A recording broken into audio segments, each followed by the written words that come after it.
And if we want to show the little video, it's just a small little video.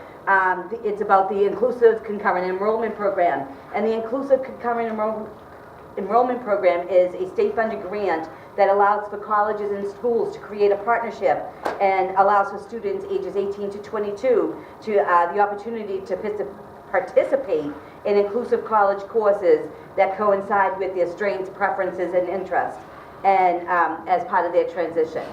So we're going to watch this little video. This is actually a new video that was just created. It was taken out of a larger video that's going to be released later in the year, and this one is just all related to the Massachusetts ICE program. So again, ICE, Transition Inclusive Concurrent Enrollment. So.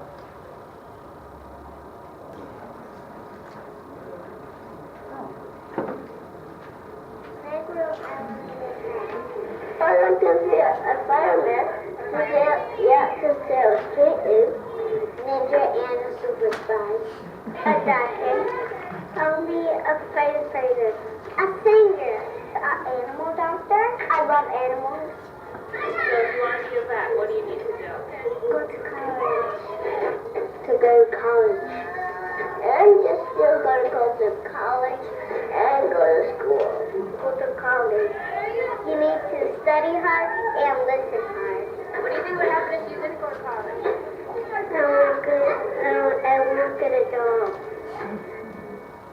When the question was asked at the IEP meeting, what do you want to do after high school? Andrew said, I'm going to college. And nobody said, no, you're not. Everybody was like right behind him, and we were like, okay, how do we do that? How do we make it accessible to Andrew so that he can continue to explore his interests, his preferences, his strengths, and find them, and find his passion? So Andrew took 14 classes at Holyoke Community College, and he picked all of the classes.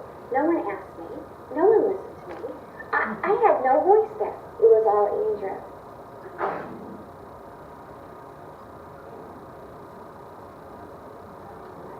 Amanda chose to take 2 career classes, a career planning class and a job search strategies class, that really got her thinking about what areas, what fields of interest did she have and what areas did she want to explore. And because she took those classes, it then opened the door for her to start exploring some local community-based agencies and doing some volunteer work with them. So for Amanda, just like any other college student, it really was the full college experience. She was here for 2 full years. We're a 2-year college. She took an assortment of classes, got connected and made some really great friendships, and prepared herself for that next step about exploring careers. It's not about our expectations and standards for Amanda. It's about Amanda's expectations for herself and realizing that she's in the driver's seat and that these are her choices to make. I wouldn't say there were any adjustments I needed to make to my teaching style. I would say, however, that I had to be mindful of my teaching style. We're not talking about modifying curriculum or any course content. It's not bringing special education to higher education. It's about providing the support and accommodations that will assist the student in being successful in participating in that class. Our college is our college, and we offer to all students the same course catalog. There's not a separate, level of courses for the students with intellectual disabilities. And I think one could argue, well, if you put a student with intellectual disabilities in a psychology course, they can't meet the same level of ability that the other students can, but that's okay. They're meeting a level that they can attain, and that's great. Compared to a student who is able to go to college, a student with an intellectual disability would be placed in a sheltered workshop, may receive minimal support for employment in the community, may sit at home and collect benefits and not participate in the community as a whole, where you have students who have been able to attend college, have had experience with internships, have made connections, have connected with the career services that are provided through colleges, and who have the social opportunities to find out about jobs and what's available out there in the community. It's a great idea, and I think it should be promoted a lot more, because every person is entitled to every opportunity. I think it's great that there are students with disabilities in our classes, because I think as a whole, the community college experience is like the world. So there's Black people, and there's Asian people, and there's gay people, and then there are people with disabilities. So I think it just gives you a slice of life. It's good for me to see that there are other people in the world too that are trying to make it just like I'm trying to make it, you know.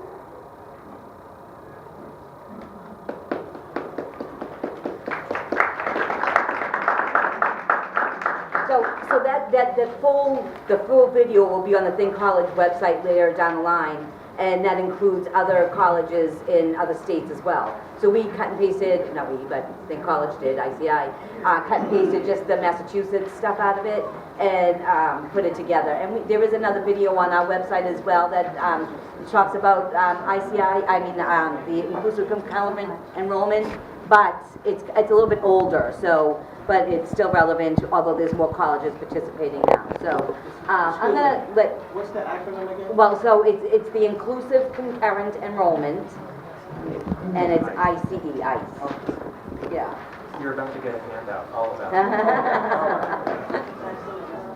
So anyway, All so set? yeah, I'm all set. Thank you so much. I want to get my spot right here. My name's Glenn Gabbard. I'm the coordinator of the Inclusive Concurrent Enrollment Program. You all should have handouts. There's a kind of a lavender one and a blue one. And so I want to just talk very briefly about the program. But first I want to talk about my daughter Megan, who is now 30. When Megan was 10 years old, we asked her what her goals were. We took her to her first IEP meeting, and we asked her what her goals were. And she had 3 goals. One was to move out of our house.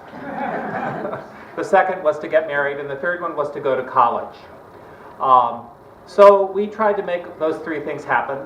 The getting married part, that's up to her. The moving out of our house part did happen. And the going to college part we were really puzzled by, because we were not sure how to make that happen until she worked with a lot of professionals and folks. We live in Newton, so she went to Newton North High School. And when she was 18, Megan, she passed the MCAS, but we decided it wasn't a great place for her to stay because everybody else was leaving, right? So they were all going off to college. So we decided we would work with the schools to try and figure out how Megan could go to college as well. So she ended up going to UMass Boston. She went there until she was 22, and she took courses there and did quite well, and quite nicely for herself. This program is for students, this was many years ago with Megan's experience, but this program started in 2007. It is designed for students with cognitive disabilities, primarily students who have not passed the MCAS and are not likely to pass the MCAS, although we could talk about other students in that process. But it's for students to come to college, to have an experience in college. And we have 10 public colleges, 2 and 4-year colleges that are participating in the program.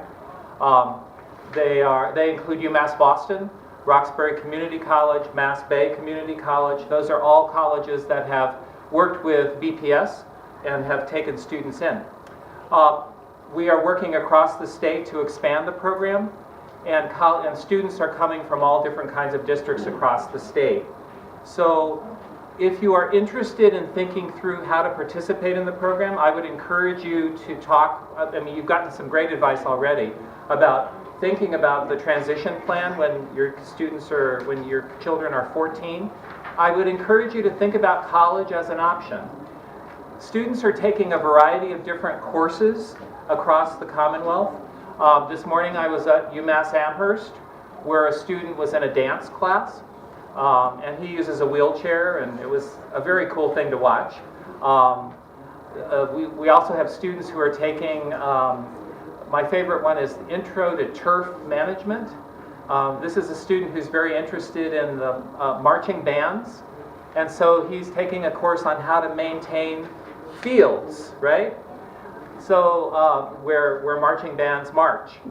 So the students are taking these courses both for credit and just auditing. Well, not just auditing, but they're auditing the courses. So it means that they are often taking all the exams and all of everything that every other student is doing.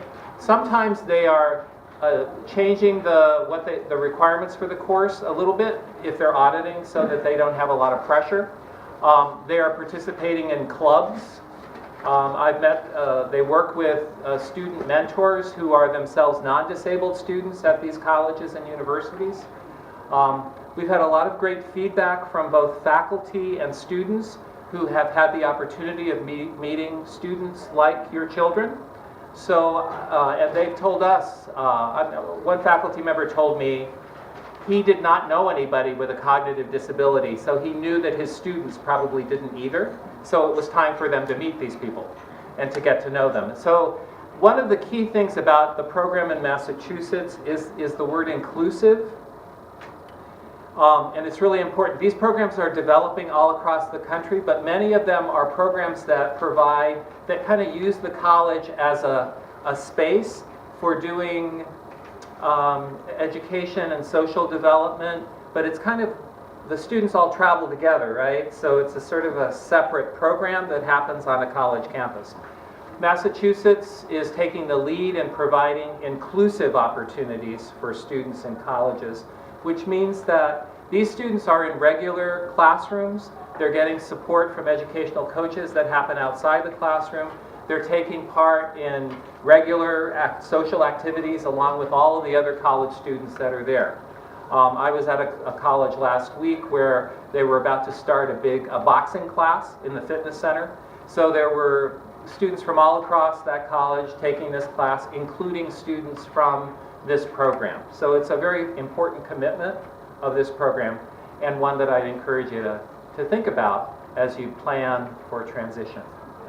I think what would really be important is two things. One is my email address is on the back of this lavender brochure, so if you have any questions, please email me or call me. I'd be happy to talk with you about how to get this going.